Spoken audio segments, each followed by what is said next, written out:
Good afternoon, everyone, and welcome to our instructional policy meeting here at the Akron Board of Education on September 3rd, 2024. We've started, time is 4:30. We did not meet previously, so there is no previous minutes that needs to be approved. Currently, attendance, we'll just do attendance roll call for those who are present today. Ms. Hall? Present. Dr. Monar? Present. Dr. Caver? Present. Ms. Lundy? Present. And I am the chair, Carla Jackson. So to not belabor the point, we will move forward with you, Ms. Caver. Dr. Caver, excuse me. Thank you. All right. Good evening, everyone. Thank you so much for being here today. We have 2 items to present and discuss with this committee. So as Ms. Jackson already noted, we did not have a meeting, so there were no previous minutes to review. And so today we're going to go over 2 topics. And the first one will be a presentation from CCAA, or College and Career Academies of Akron, to go over some information, kind of a little summary about our summer programming from this summer. And then we will, you'll have a presentation from myself regarding our preliminary state report card results that will be coming out in a few weeks. So at this time, I'm going to turn it over to our Expanded Learning Coordinator, Ms. Tiffany Lundy, who is going to lead us in the Summer Expanded Learning Academy or Opportunity Programming. All righty, so this is going to just be a summary of what we actually accomplished this summer for our out-of-school time programming with the department. Let me see if I can. Oh, hot dog. All right, my first slide is just on letting you guys know why do we do summer, okay, our programming for our kids. This does correlate with our Cornerstone 1 of a sense of safety and belonging. We want to build relationships with our adults, with the children, with the community, their parents. We want a safe environment for our kids to participate in activities outside of their home. You know, a busy child is a safe child. We want to engage and grow their interests, encourage innovations, and of course support academic and enrichment growth with our kids. We are a school. This summer, we managed to pull off 63 programs. We had 5,100, just over 5,100 seats that were available. 2,700 children registered for these seats, and we filled 3,900 of them, which is 75% of the available seats that we had were filled. That just means that we had 2,700 kids registered, but they registered for more than one camp throughout the summertime. So this just gives you a just overall demographic picture of how many kids participated in summer programming. By cluster, we are working to make sure that our options and availability is equitable across our district. This shows you, this slide here shows you how many camps were available in each of our major clusters, specialty schools versus Firestone versus Ellet. You can see all the numbers that are there, all of which remained around 50 camps available to the kids in those clusters. Children in the summer are available to go to any of the clusters as long as they have transportation to get there. So if there's a camp that's happening in Ellet, but they live over in Firestone's cluster, as long as they can get there, they are welcome to attend.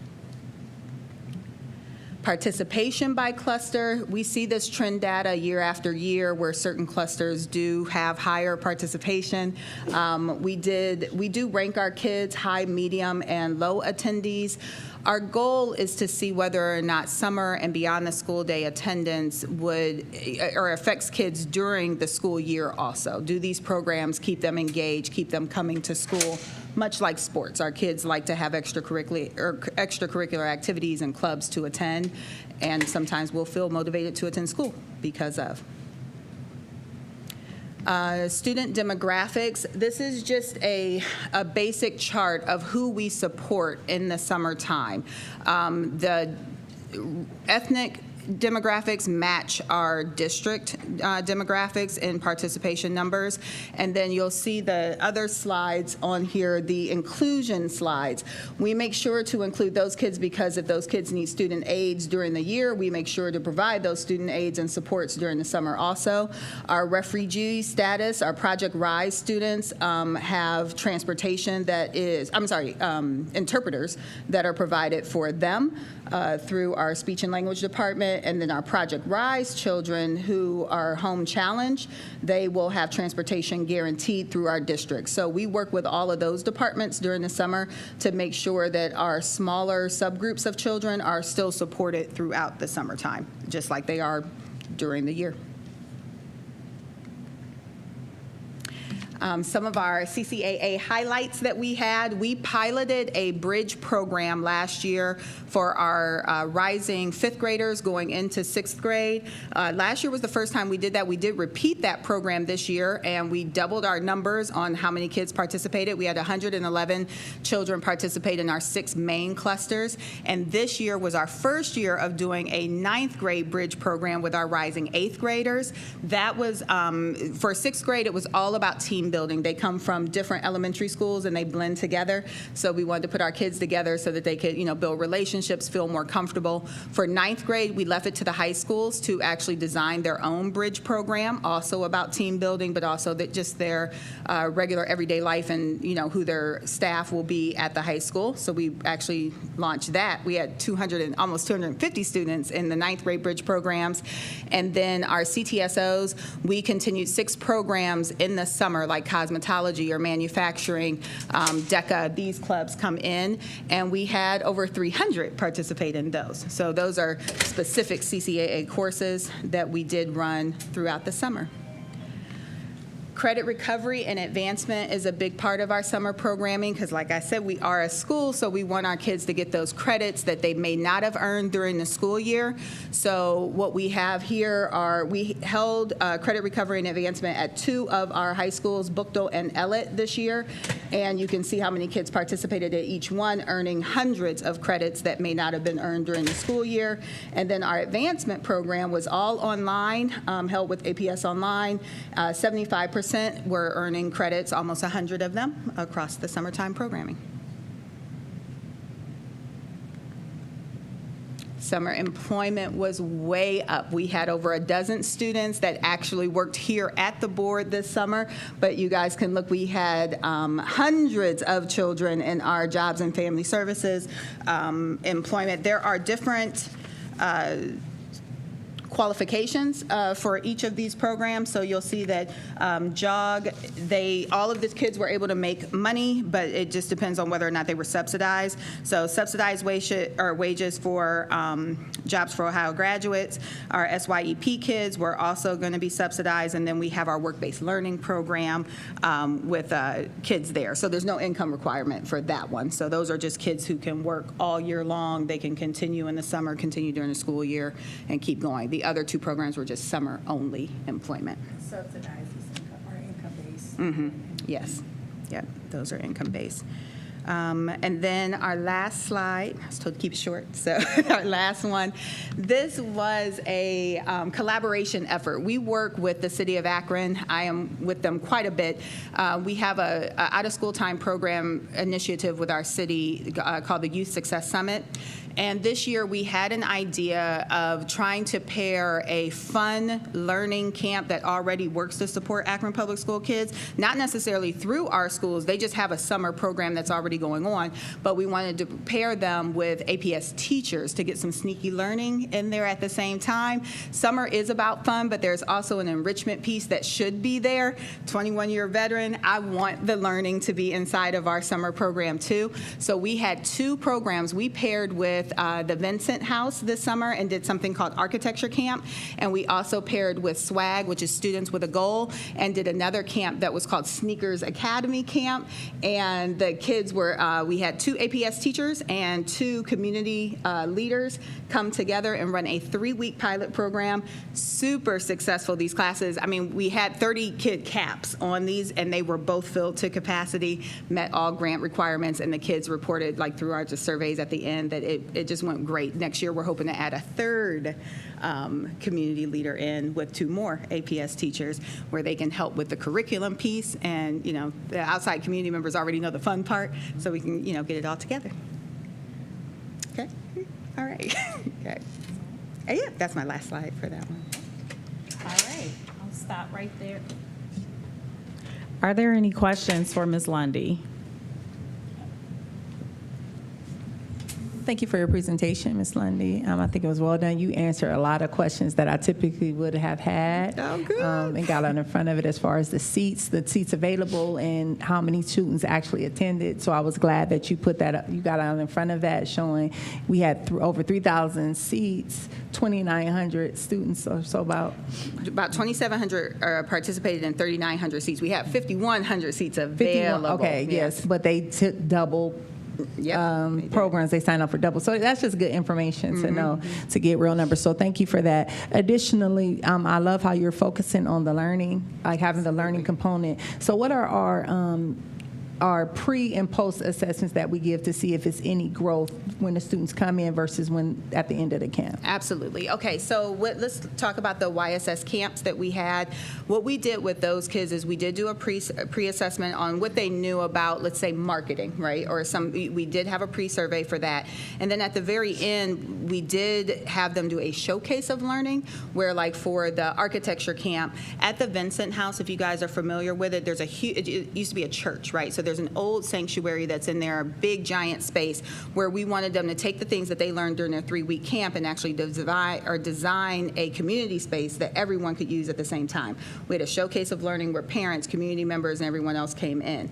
Same thing happened with Sneaker Academy, where we wanted to know what were the most useful things that we needed shoes for. Whereas kids may have answered things like fashion and things like that in the beginning, at the end we were guiding them to discover that we needed shoes for more than just fashion, for comfort, for durability, for just serving our community or whatever. And they were able to design their shoes, come up with, they presented like on how they would sell. We had tons of community members that came to that presentation. But we did have a pre and a post test with the actual initiatives for marketing and viability at the end. Thank you, Ms. Lynn. Mm-hmm. Ms. Hall? Great presentation and great to see your excitement Thanks. for these programs. You make me want to sign up and go. They're so important. They really are. We want our kids to be as well-rounded as possible, and these extra opportunities do help them. So, yes. yeah. So 2 quick questions. You had talked about like summer programs for like the cosmetology programs and things like that.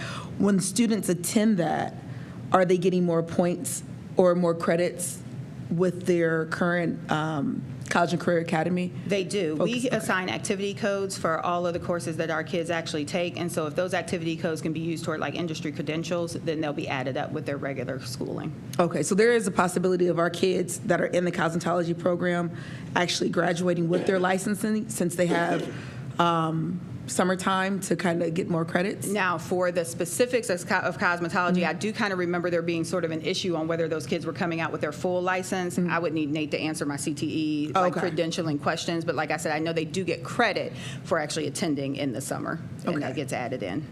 And then thank you for that. And then my next question is, for some students that need to make up their credits, if their school is not offering that class, are they able to attend another school that is offering that particular class? And are you talking about for summer credit recovery? Yes. The classes were online. They only came into Bookdale and Ellett just to take the online classes that were there. So it was any building could come to those 2 home sites to take the credits that they needed to make up.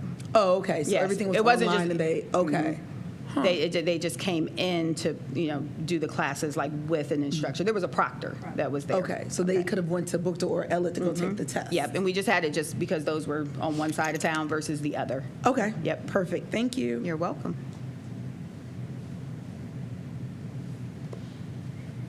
Any questions, Dr. Molinar?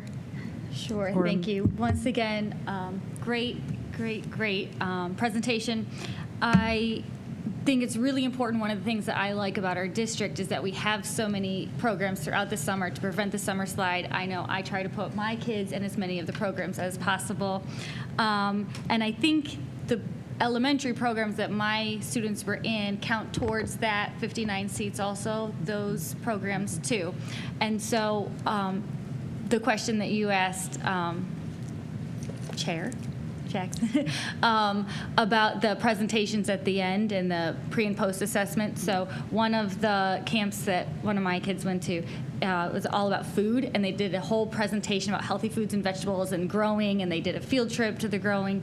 And then there was a data camp where they all made carnival games, and they ran the data and the statistics on the games that they invented, and they made the prizes for it. And then the parents and the siblings got to come in and actually play the games that the kids had invented and win the prizes that they had made. And another one that I got to attend, they made stop motion animations, and a lot of those kids, because they've come and done sleepovers and things like that too with my son, they're still continuing to make the stop motion animations, and these are things that Those were with our techie camps. So yes, the techie camps were yes. so wonderful and helpful. So my question is, do we have an idea of what the more popular camps were, or what we might have in mind for next year? And continuing camps, I know we don't know necessarily the funding, but just based on popularity.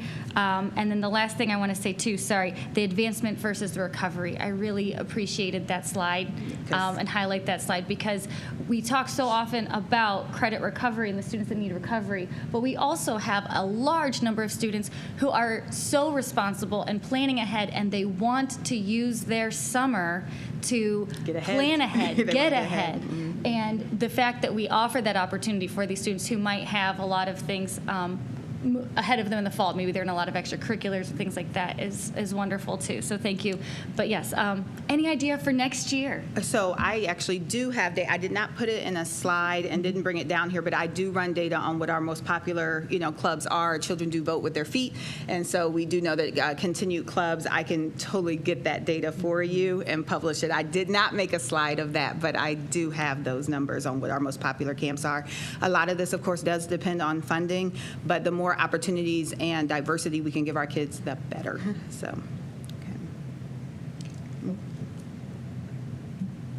One more quick question. I think it's slide number 4, where you showed the schools. Mm-hmm.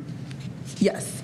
So camps by clusters. So when you have the numbers, what does that number represent? Those are how many clubs were available in that camp. The only time, some of them are a little lopsided because there may have been, let's say techie camps were offered all across all of, we had 12 of them this summer, but some of them didn't get high enough numbers for them to run the club, so we might have had to pull it out of one cluster, whereas like Firestone may have gotten that club there. Last year we saw a little bit of discrepancy because there were more sports camps that were run in a particular cluster, so though it's just showing how many clubs were available for the kids in that particular cluster. Okay. But all kids throughout our whole district can go to any of these camps. They just have to provide transportation. Every single unless one. they fall up under the specialty. Special needs, Project Rise, or elementary have busing for their clubs, because like Akron After School Mystery Camp is also in here.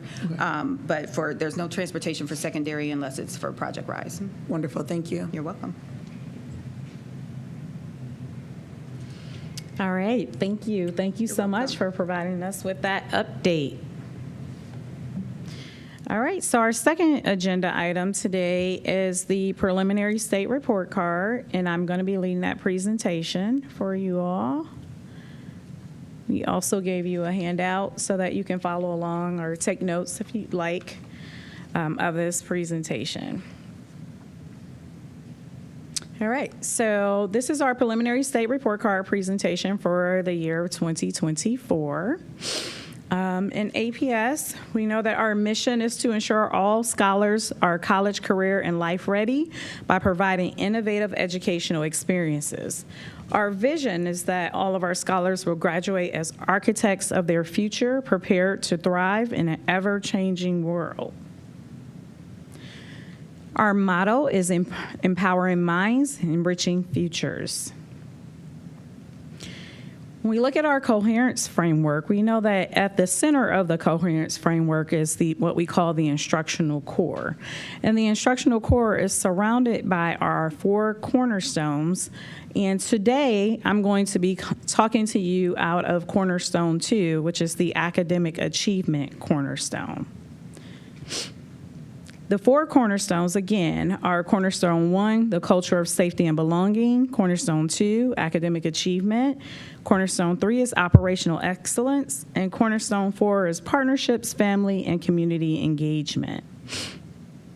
Once again, today, I'm talking to you, bringing you this presentation under the academic achievement cornerstone. And just as a reminder, our commitment in Cornerstone 2 is providing equitable, high-quality instruction in order to improve academic outcomes so all of our scholars graduate life-ready. In Cornerstone 2, we have 7 objectives, and this presentation that is covering our report card will actually cover 6 out of these 7 objectives that are in Cornerstone 2. So today you're actually getting an update on our progress on the blueprint for the strategic plan, Blueprint for Excellence. So now let's talk about the Ohio report card. First, the Ohio report card, I want to remind you that we received our ratings in stars. The state of Ohio changed from letter grades a couple years ago to star ratings. And so you can get anywhere from 1 to 5 stars in any of the components.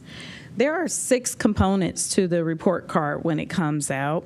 However, the 6th component, which is college, career, workforce, and military readiness, is not yet being rated by the state. The earliest that we expect to get a rating in that area is possibly the year of 2025.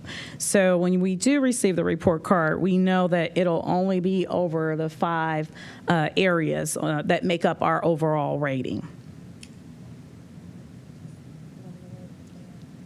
Okay. All right. All right. So our overall rating system, just as a reminder, when we get 3 stars, that means that we are meeting state standards. Anything above a rating of a 3 means that we are exceeding state standards, and anything below 3 stars mean that we need support in order to meet the state expectations. Also of note is the fact that in our overall rating that we get at the end, they will award half stars if you're in between 2 ratings. But in the individual components, they will not give half stars, only in the overall state rating. I also want to point out that on the 5 components that I'm about to go over, please remember that these are preliminary results. We are still waiting for some of the components to come in, which we expect within the next 2 weeks or so. So again, anything that I present today is preliminary, and it can change within the next 2 weeks as we get the final results from some of our items. So of the 5 components that are on the report card, we will have gap closing, early literacy, graduation, achievement, and progress.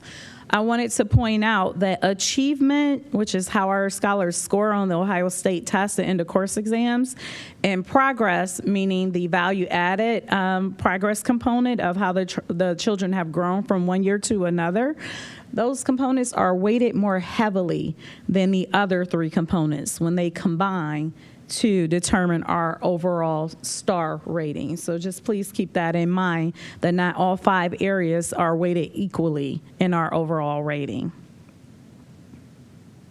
So let's first talk about the achievement component. So over the past couple of years, our past 3 years, our performance index has increased to about 4.6 points.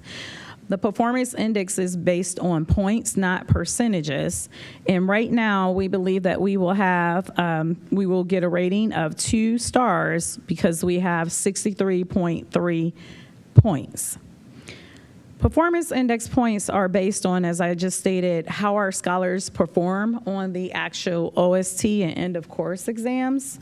But it is important to note that when you are receiving points, that you get points for all levels of scholars' performance.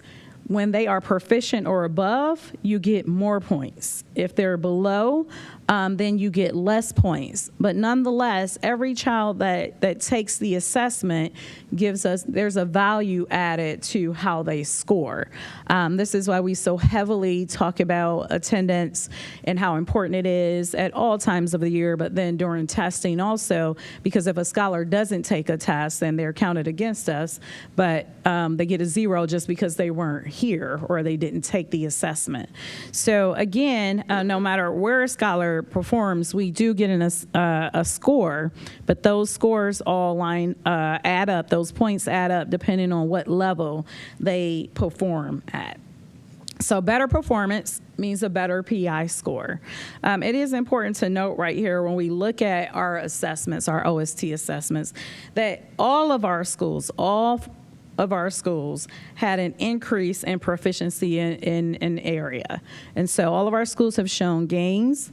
And then over 70% of APS schools had a double-digit gain in percentage points in some area.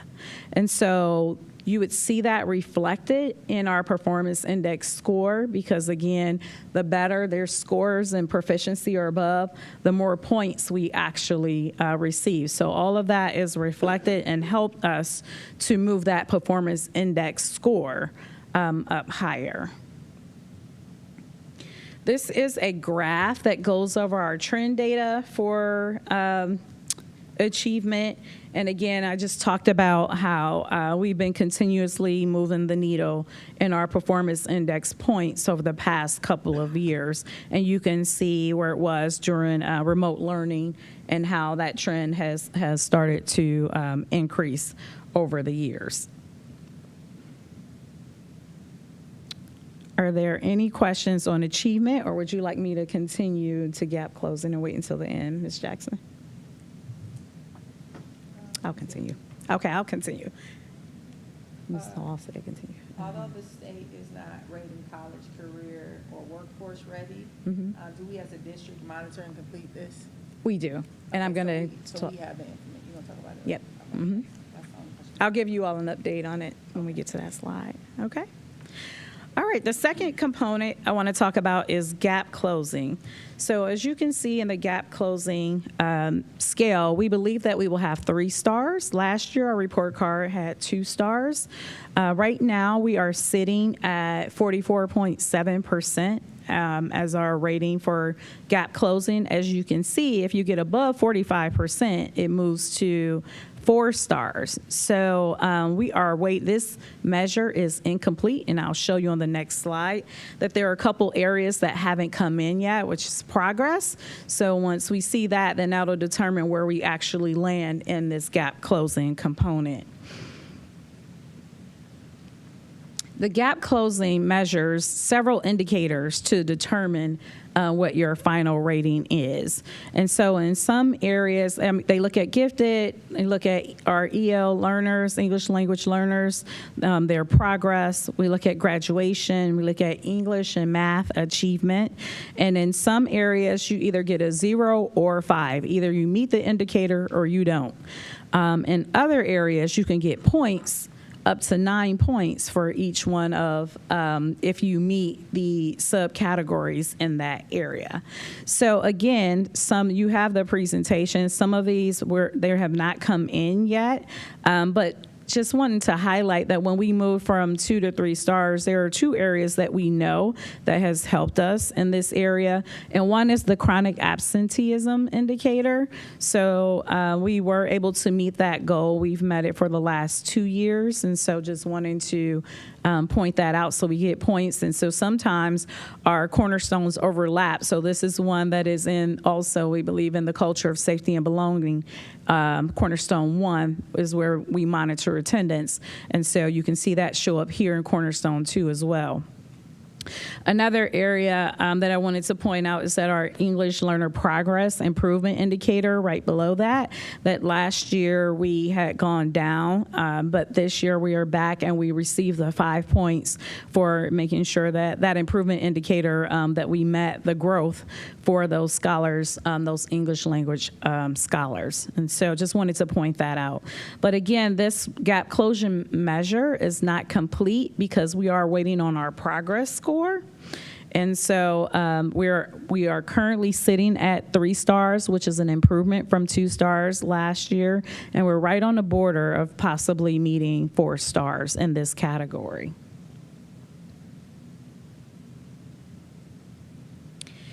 Progress is it's the next area that I want to discuss today, and oh, sure. Let me go back. Are there any? Thank you. I can stop after each one since the work session. Well, yeah, just so when we end. I would like to just be done, like if we, per section, that's my preference. If someone wants to ask a question at the end, they can take notes. Yeah, I'm sorry. I said yes, we will ask questions at each section because when we end, because I would like it to be fresh as we cover the section. So I like to pause, ask the questions, and then the meetings should be done, per section. My question was for the progress. The question I had, which was question and concern, is for the gifted progress growth. It's showing 2 years with no growth. However, the gifted identification and the service is showing consistent with that it's meeting that. So we are offering the services, the students are being assessed. Am I understanding that correctly? Is that what that's saying? Like we have the services? Correct. And we're offering and we're testing students? Correct. So we've done that consistently, but we had also no growth in this area? And so growth is the one area we're still waiting on, so we are not sure. Last year, we did not meet the indicator for the expected amount of growth for those scholars that are identified as gifted. And so it's like a subgroup that they'll look at, just like special needs. And so that area, we don't know yet if we met the actual progress for the growth for the gifted scholars, but they already know that we have tested and identified those scholars. Okay, but just they haven't compiled the data for the growth. Correct. That's Okay, I just wanted progress is clear. what Yes. we're All right. waiting on. Okay, thank you for Yes. that. Ms. Hall? Thank you. Just a quick question. So I didn't realize we was going to stop at each one. So I had a quick question regarding the Achievement? achievement. Sure. Yes. So when you talked about students doing assessments, and like if they're absent or things like that, are there makeup assessments if Yes. the child is not there? Yes. Okay, so is it the kids that are just not coming to school that are not being able to take the assessment? Like, say a kid misses the day of the assessment on a Tuesday, don't come on a Wednesday or Thursday, but come on Friday. Then do we pull that kid to the side and say, hey, you got to take this test? We try every effort to get all of our scholars to test. There's a window of time that you have that Okay. in order to assess them.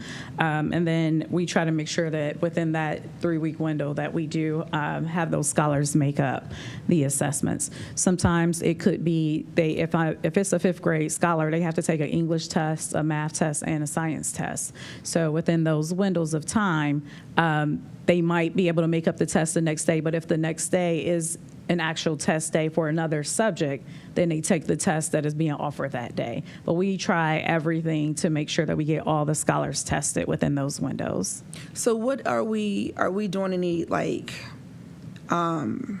if the child is missing, where these important tests need to be taken? Are we calling the home to find out where this kid is? If it's a parent saying they just don't have transportation for their kid, do we have the capability of maybe having that child picked up and brought to school? I mean, I know we have like the lift and the bus passes and things like that, but maybe some parents don't know about the lift. Like I just found out about that earlier this year, which I thought was amazing.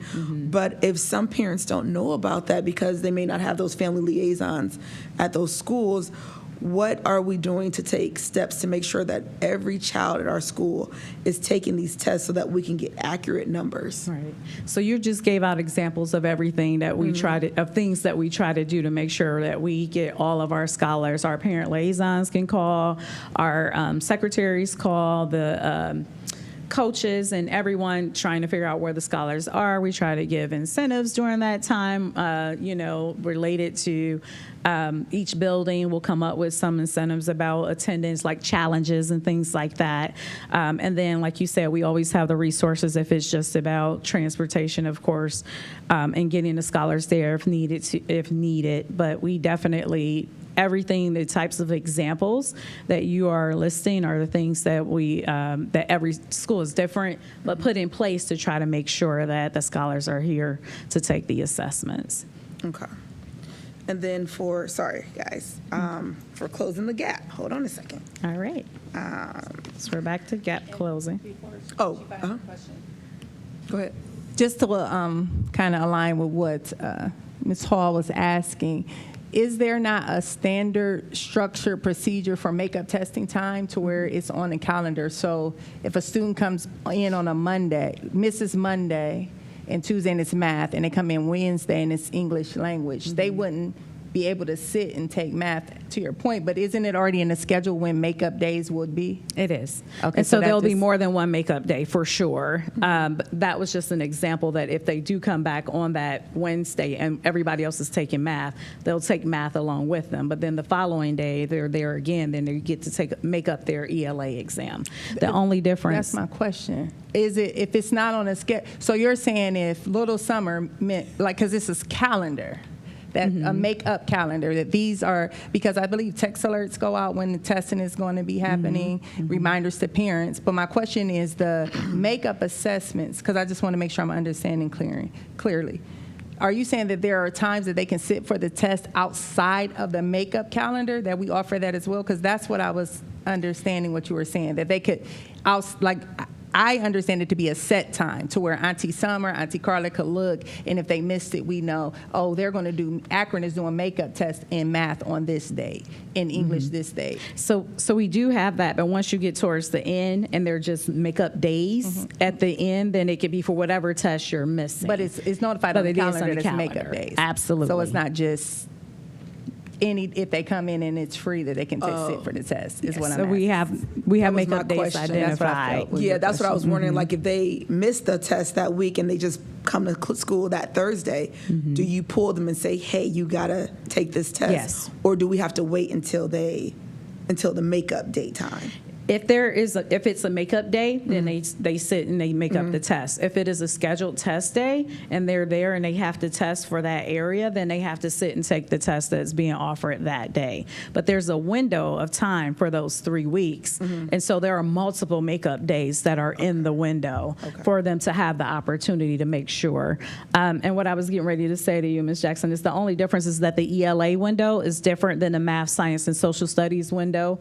And so they have a little bit of overlap, but usually the ELA window starts earlier. That's provided from the state. And so, but we do have the exact calendar that Ms. Jackson was referencing and gives out to the schools. And then there's this window for them to be able to take the exams. Each school has their testing calendar and assessment schedule, but we definitely have the makeup days that are in there for them. So there's multiple days for them to be able to make up the exams. Okay.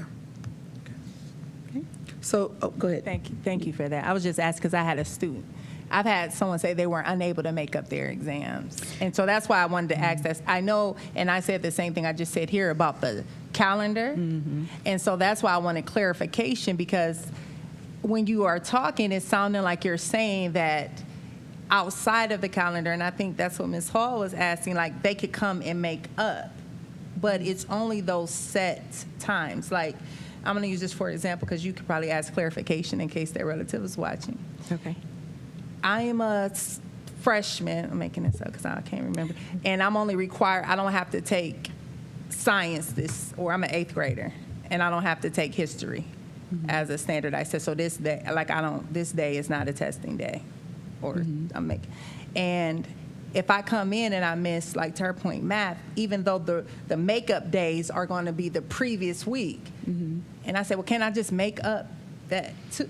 That's what I'm asking. Can that happen, although it's not the published date? If they are in the 3-week window that we have Then it's set fine. aside, then yes, they can make it up. Okay, and it doesn't have to be a makeup day as long as you're in the window of time. As long as they're in the window. But all days, let me just clarify, all days within that 3-week window are makeup days. They're not the actual test Okay, day. yes. They're not the actual test day. Then as long as they're in that 3-week window, we will make up the exams. Okay. Okay? Go ahead. Sorry, thanks. I also have a performance index question, and then you have a gap closing question, and then I have a gap closing question, so we'll go back and forth here. But back to the performance index. I see we're at 63.3, which is up the 2% in performance index. So is this the same metric that we are using for in the blueprint for Cornerstone 2? So this would be number 5. Right. This is number 5, performance index. But please remember, just a little clarification, performance index is not percentage, it's measured in points. So, but this is number 5, whereas number 4 is, I think it's number 4, is actual percentage points in proficiency. Okay. So with 63.3 being the actual, we had an estimated number there. We now have our actual number. Yes. Are we going to have an estimated number then, our goal number, I guess, for 2025? We are, and we are in the process of setting those metrics right now, all of our new key performance indicators on that. And we also have now, especially when it comes to Cornerstone 2 and the report card, a little more trend data to also be able to estimate like what are SMART goals that are realistic and, you know, in this timely manner and those types of things. But yes, those we have objectives 4 and 5 both look at performance index as well as proficiency and achievement there. And Dr. Molinar, you also, with the new revised blueprint for this school year, you're going to see those columns. We're doing some adjustments to those, so you'll actually see what we projected, and then you'll actually see the actual. So, because that was something that came up, so when we do the revised, you'll see that for this previous school year. I know when Dr. Kaver is speaking, she's saying last year, but last year means the data from 23-24. I'm sorry, 22-23. 23-24 was last year's data. I just wanted to make that clarification because we're saying last year, but the data you're referring to is actually the year before, not this year, because we haven't taken the assessments this year. I just wanted to clarify that. Oh, thank you. So the report card, the information I'm giving out is coming out on the report, the 2024 report card that will be out in 3 weeks. And so all of the information that I'm reporting is based on the 23-24 information. So it is last school year. And then sometimes I'm comparing it to the year before. Thank you. Thanks. And a lot of these comparisons also, please remind me, because I know the state is constantly changing things. Yes. So the comparisons start at 21-22. Is that because there was a large change in the state at that time also? It's because of COVID. And so that data that we have for the year before that in 2021 is based on remote learning. And so we start talking about comparing apples to apples, apples to oranges, if you all remember those presentations. But just in that information, as a school district, we don't know how valid and reliable that data was from the remote learning years. So we just started looking at, and the state didn't give us report cards because of things like that as well. So we just started comparing from when we came back to in-person learning as we know it in traditional setting, looking at, that's when our report card came out again after 2022. And so that's why we're comparing the last 3 years. Okay, quick question. Yes. So just to confirm, this 63.37 is not accurate because everything has not been fully updated, correct? So that number can change? Anything that I'm presenting today can change until it's released on September, usually the 3rd or 4th week of September. Okay. We feel pretty confident that the performance index score is the actual score because those numbers have gone in and it's based on the state assessments that they took back in the spring. Okay. So my next question for the gap closing, how does all of this, the international community, those students that are coming from, their countries right now, not speaking, full English. I know we have kind of not at 100% interpreters. So when these kids are taking these tests, how are those tests affected by the international community of the students that don't really speak English and are not really understanding? And we don't have enough interpreters, so how does that work in those classrooms to assist the kids with taking this test? Is it in like different languages, or is it only in English? No, they have to take the assessment in English. Okay. Yeah. So then, how does that affect these numbers with the kids that aren't reading English? So one of the components, like I was stating earlier, was that they are looking at the progress. They really pull out the English language learners here, where they're only looking at the growth of them using the OELPA, which is an assessment that is measuring their language proficiency. But otherwise, they are counted in all of our scores like everyone else, English and math, and how well they perform on those assessments. So, but they have to take it in English, and we just provide the resources, which is why it's so critical that we have interpreters and and EL teachers based in our schools in order to help our students. Because these numbers could potentially be higher. Sometimes the kids might not understand the words or the wording because this is not their native language. So, okay, are we doing anything? Is there anything that we can do about that as far as with the state? Do we reach out to the state and let them know about our international population? And can they do things maybe differently, or? So Ms. Hall, that's a legislative matter. Wrong committee. The state provides a standard from which all school districts, and every state is like this that I've actually worked in. So they're not going to excuse because you have a certain percentage of a population. That's why last year, in preparation for this year, we did allow for some increases in resources and staffing. It's just trying to find ESOL teachers is very difficult to do, but we did put it out there.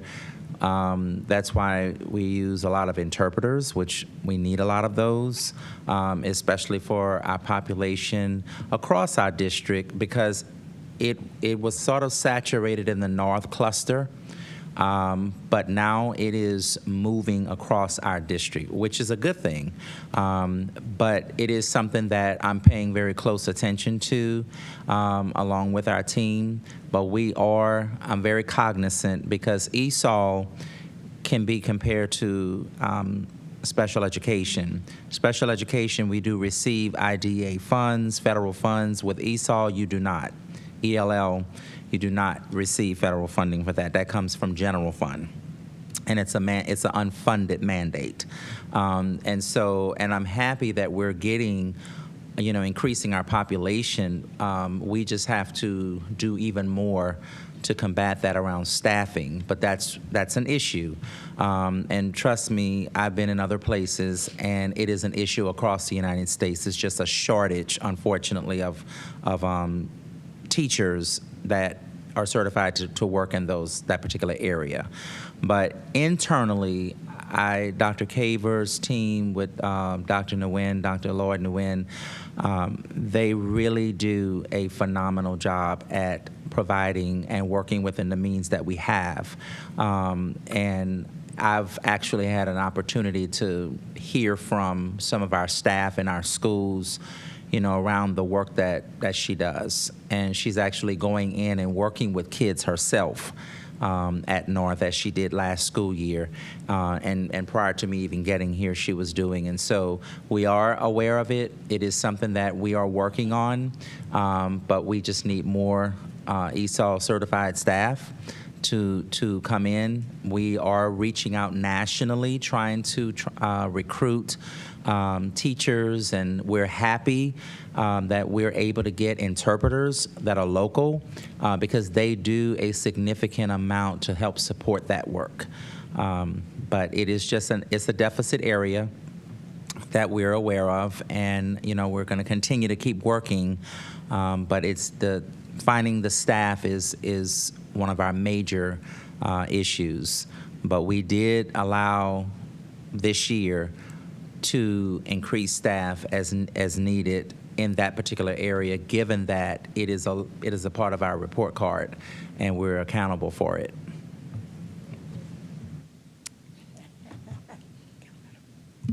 Okay, very quickly, because I was curious about this, and I think Molnar was talking about this at some point a couple meetings ago when the Chat GPT and we had the tech people coming and we had 10 minutes, so I'm gonna land the plane quickly. But with Chat GPT and being able to talk, like Google the systems, because some students under special services are able to get the test read to them. So I wonder, could this be a designation considered like a special service because they are disadvantaged because they don't speak the language? If possible, the talk to text, where the text is being read to them, that without having human capital, it will be seen. Because I know you, just like with the regular test, you have to qualify, have the paperwork, the IEP. So my question is, can it be seen as a special need because it is a disadvantage because they don't speak the language? And again, is it legislative? That's legislative. Okay. All right, but clear. you do, which we don't have very many, but we do have some students that fall under special education and their ESOL, but is very, very, very minimal. But when it comes to the language barrier, yes, we know it is, but it is not something that prohibits them from taking the test. Now, certainly we say, these scholars, how can they take the test and they don't understand the language? So that's what is happening in their classes, and depending upon the level of ESOL that they fall into, determines the level of support that they are receiving. But in those classes, they are receiving the support around understanding and being able to try and speak the English language but it's not their primary language. Okay, thank you. But that does not give any allowance for them to not take the test or for us to provide additional supports while they're taking it, if they don't fall into that category. All right, thank you. Because we have like 8 minutes, so I want everyone to get, because Summer, I think you have to double back, but if we can, and then maybe we can do a round. 3 more sections too. I'll do Dr. my Merlin? one gap closing question. On gap closing, I have to acknowledge and see that for math and mathematics, we had 0 for progress and then 0 for achievement for the 3rd year in a row. Anecdotally, as a parent, my children have never come home with math homework. And so I am the kind of parent, I've brought up a few times about the Chromebook usage. I know before this year, when the students brought the Chromebooks home, there were teachers who gave iReady lessons that the students could practice at home. So my question is, are we going to have something during the school year? I know over the summer we had the workbooks. We did it. We finished our books. But for during the school year, that we can partner with parents to work on math skills at home. So what I will say is that for the progress, that's the part we don't know yet, which is a little bit more of a measure where, when we come in, we'll be able to know, are we moving children in that area? For the mathematics achievement, though, we haven't met whatever the sub-level group goals that the state have put out there for the achievement. But I do want to point out, so for math, that we did have some percentage point gains in our in proficiency and above in math this year. One of note that Dr. Robinson brought up at the last meeting is that this is the first time in APS history of the OST end of course exams that we had a 10 percentage point gain in Algebra 1 this year. Now that proficiency only went from the 20s to the 30s, so therefore the achievement component, we're not going to get the points. But 10 percentage points was a 40% improvement for us. So we're making gains and growth there. We're just not at the level that we need in order to get this point. But to your point, though, I know especially at the elementary level, the early literacy, we have so much heavily weighing on the early literacy that there's been more of an emphasis on ELA and English language arts, but we are trying to make sure that we are putting as much emphasis on math, which is, like, to your point, while we decided that in the books they cover ELA and math this summer, all of the areas, to make sure that we are constantly looking at that as well. So.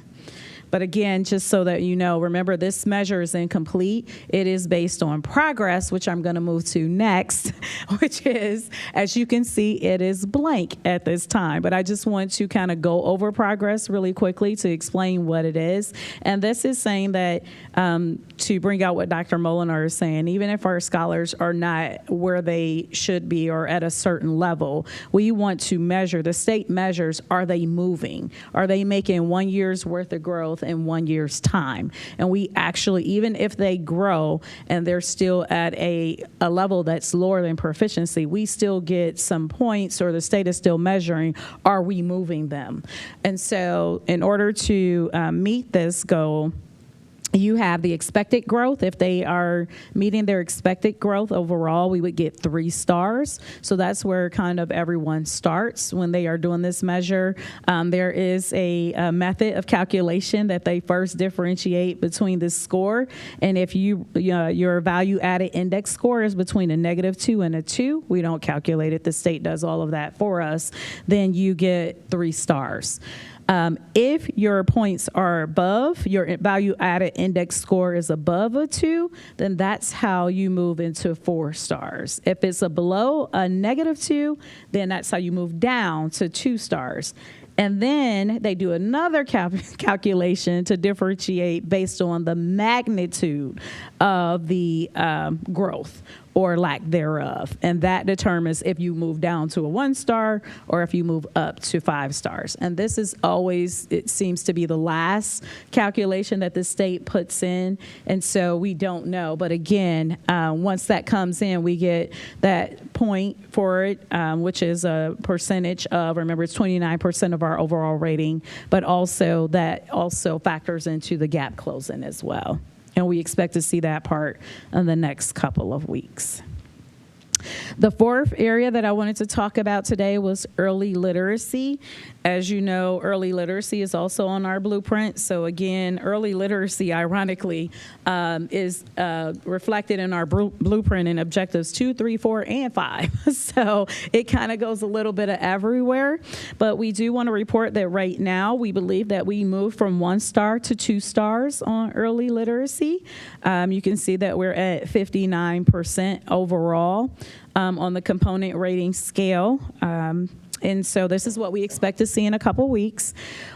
I want to point out that early literacy is more than just one area. First, we look at proficiency. So Dr. Molinar, I'll just make a point like to show here. So in 2023, we had 44.6% of our scholars that were proficient on the 3rd grade OST. And as you can see, we moved that up just about 5 or 6 percentage points to almost 51% being proficient. And so, but that is only 40% of this component rating. We also,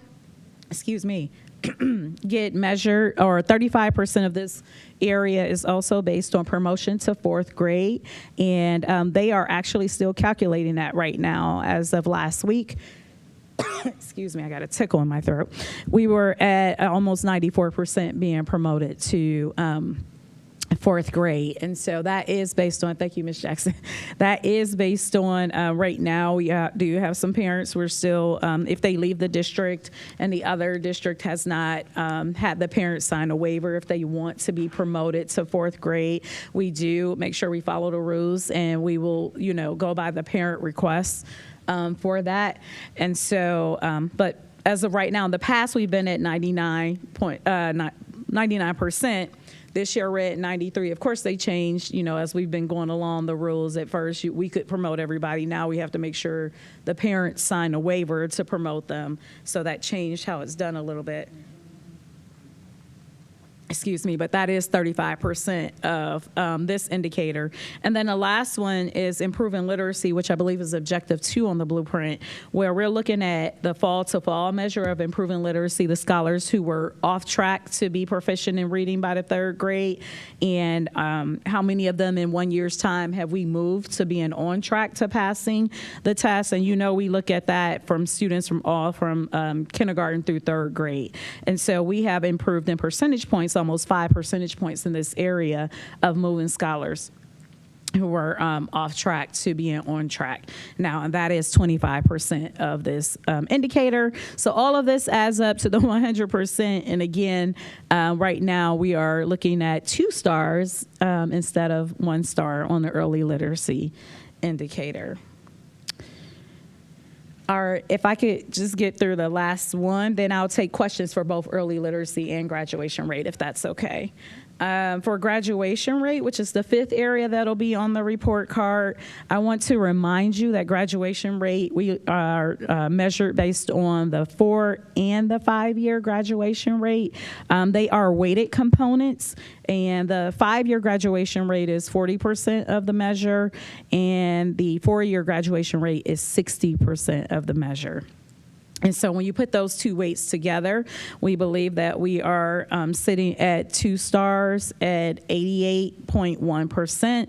Again, it's close to 3 stars, but moving 2 percentage points in graduation is hard. It's a lot. So moving those, because you're talking about 1,500 students or more. So we did move. Again, we have been consistently improving in this area overall, and I just want to show you all the trend line, as you could see, even from pre-COVID, just the trajectory of us moving up in this area to our 4-year graduation rate actually being at 87.7, which is almost 88%, and our 5-year being at 88.8%. Please remember that this is the data that is a year behind. So this is not talking about our 2024 graduates yet, because their information is just now going into the system. Remember, some scholars, they have up until we start school the next year to even be counted in our 4-year graduation rate. So when we're talking about credit recovery and things like that, the work they do in the summer, that all, if they get out over the summer, they're still in our 4-year graduation rate. So the data on graduation is always a year in arrears. All right.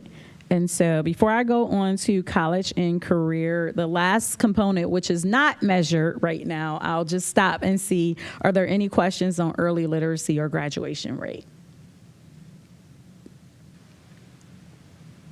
All right. So the last component, CCWMR, I want to reiterate, is not reported, is not going to be rated in our stars or on our report card, but we are starting to see the data and the system. And last year we were at 42.3%, and we are actually happy to report that this year it is reflecting that we have 76.6% percentage points. I can't tell you what that means yet. So therefore, I won't go into any detail. I do know that it is out of 100%. So it looks like we had a large jump and that we're excited. We do know how we get it. It is based on 11 measures. And those areas, I'll just give you some of the examples that it includes, like students that are earning college credits.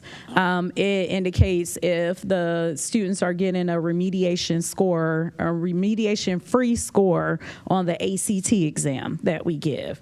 It looks at things like industry credentials. So this is the indicator where we are going to see a lot of the impact of our college and career academies here. And so we are excited to see what the outcome of this will be when it is actually reflected in 2025 or thereafter. But again, it is not yet rated on a report card, so it will not have an impact this year. But looking at the data and how that jump increased, we wanted to make sure that we share that with the board here today. And so Our overall rating is to be determined. I just want to remind you all that last year we ended at 2.5 stars. However, that we do not know what our stars are right now. But even looking at this from last year, again, our preliminary information shows that our gap closing will be at 3 stars instead of 2, and our early literacy would be at 2 stars instead of 1. And then achievement and graduation rate are both holding steady at 2 stars right now. So I want to first thank all of our stakeholders. We know that together with all of our stakeholders, our scholars, employees, community, our board, our partners, and our families, that together we build a better Akron. And right now, with the results that we are seeing and the progress that is being made, we believe that it is a community effort and all of us working together. I will open up the floor for more questions at this time. Yes, ma'am. Really quick. So as I'm looking here as far as early literacy measurements, and we talk about promotion of 4th grade, 99% plus, but then when we look at our graduation rate, we're not even in the 90s. I mean, I know that we have all of the different organizations, which I'm grateful for, but what can we do to, and I know you guys are working on this, so I'm not like saying anything negative, but what can we do to, somewhere there's a gap between 4th to 12th grade, right? Where kids are dropping out of school, not graduating, or whatever it may be. What are we doing to find out what those issues are? And what are we doing to try to close that gap to get a higher graduation rate? Because like 4th grade, it's like, okay, all these kids are being promoted 100%, 99 point, whatever. And then we look at graduating from high school, the rates are like down. One of the things that, well, there are a couple of things. When it comes to children graduating from high school and being able to graduate, I have to say that in my experience, Akron Public Schools, I think, is one of the leaders that I would say in school districts and states that I've been in as it relates to post-secondary options where kids are actually graduating with their industry-based credentials, their IBCs. They're also graduating with the equivalence of credit that would be an associate degree, or some are actually graduating with an associate degree. We are so far ahead of so many districts, and I'm a little competitive. I mean, I want us to be the first. I want us to be top. But we are so far ahead of where so many of our school districts in Ohio are right now as it relates to college and career academies. This is going to be something that in the next couple of years that's going to become a part of our report card. And we are just really in light years ahead of it. With that being said, I still want to see us do even more around internships, right? But Ms. Hall, to be honest, we have to get the literacy piece together. That has to happen, and that is a huge focus of mine. I know it is a huge focus of our staff, our teachers, our administrators. A lot has been done, but then you've had a lot of change too, right? You've had in terms of some of the stuff that the state has required. We now have all of letters, which is a part of the governor's initiative, where teachers have to be trained in letters. Letters is an initiative that helps to support with strategies around teaching children how to read. So much has happened in education over the last 25, 30 years where we've changed in things and we've gone up and down. One thing has stayed constant that we have to stick with is we have to teach children phonemic awareness. We have to. That is something that we cannot negotiate on. And we've seen a lot of that happening. We went, kids were learning phonics and they went to whole language, and now we're going back to phonics, right? That has to be, we have to stay consistent in our practices, our strategies, and our implementation of those things. And then leadership changed as well.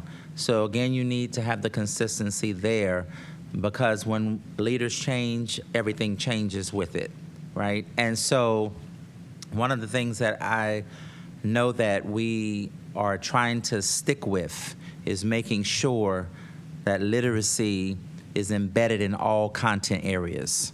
And so these strategies, one of the things that Dr. Caver's team is working on right now is, it's internal, but it's for our teachers, for our school leaders to actually have a plan based on content so that they can actually see what are those strategies that we're going to focus on. Small group instruction is one of those major strategies that flows across. I don't care what content it is. I don't care what grade it is.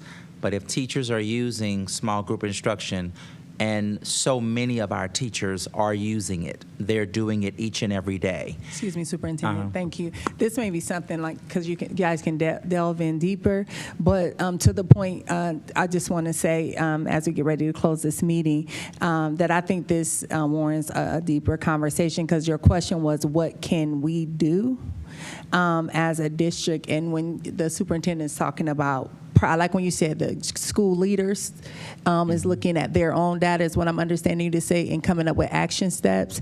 Because Yes. earlier, Ms. Hall, what I wanted to point out is Dr. Caver had mentioned the fact with the fourth graders, the third grade guarantee, the read, that now parents can sign a waiver. So if you have 99% graduation rate to the fourth grade, those learners are not matriculating on. And if it was already a deficiency, because a lot of our parents, they don't want their kids to seem like they're behind or tutoring, then it trickles on. So that's why I said this is like an in-depth conversation, and just to be mindful of the time. I don't even know, table would not be the right thing to say, but maybe to revisit this. But I would maybe encourage, a one-on-one. because these are discussions that we had last year as we were working on the blueprint. And so when those meetings, which we'll be sharing that schedule, I would really encourage, come and be a part of those. We definitely want to hear from our board members, and we want you to be a part of that. But that's where we really kind of get into some nitty-gritty conversations around the things that we can do. And that's what we have as those strategies and objectives in our blueprint. And Dr. Hall, another thing when we do revisit this, something, Dr. Molnar, that I think we want to consider is I would be interested to see per cluster the performance clustered. Like, so Firestone cluster, Bookdale cluster, and see how the clusters perform, how they matriculate through from kindergarten on, because I think that's the data we need to tell the story. Because if I started kindergarten, say at Case, and I go all the way through the Firestone cluster, and we're looking at that group of kids, because this is compiled of all of our kids. If that group of kids are graduating at 98%, 99%, now we have to look in our school. You understand? One school, how you say, one band, one sound. So one school district. If we see those differences per cluster, now we can get into the weeds. Ms. Hall, I think that's the question you're asking, and the time is 5:42. We'll end. No, Dr. Mona, I recognize you. We'll end with you, and then this will be our final comment, and then we can see whatever protocol to delve deeper into that. So thank you, Superintendent. Thank you, Member Hall. So thank you all so much for a wonderful presentation. Lots of information our community, our parents, everyone needs to see right now, and what our district is doing. We had a lot of big goals in the blueprint last year. I mean, big gains several percentage points, and we actually hit a lot of those. The graduation rate, we hoped for 87, we got 88. The 46%, we don't even know what that is, but we did way, way better on that. So hopefully that continues. But we could not have even manipulated it because we don't know what it is. I loved hearing about number 2, number 3, number 5, number 6, number 7. But as Chair Jackson mentioned, hearing the per cluster, per grade level differences, I would love to hear an in-depth conversation here about number 4, because we didn't really hit number 4 in the blueprint, and so I think it would be really interesting and amazing to dig deeply number 4 by cluster. Thank you. And so can I just answer that question to say, so Dr. Molinar, and I'll just extend the invitation to everyone at this time and at the end of September when we actually have our Achievement Cornerstone meeting, then we look at the very specifics.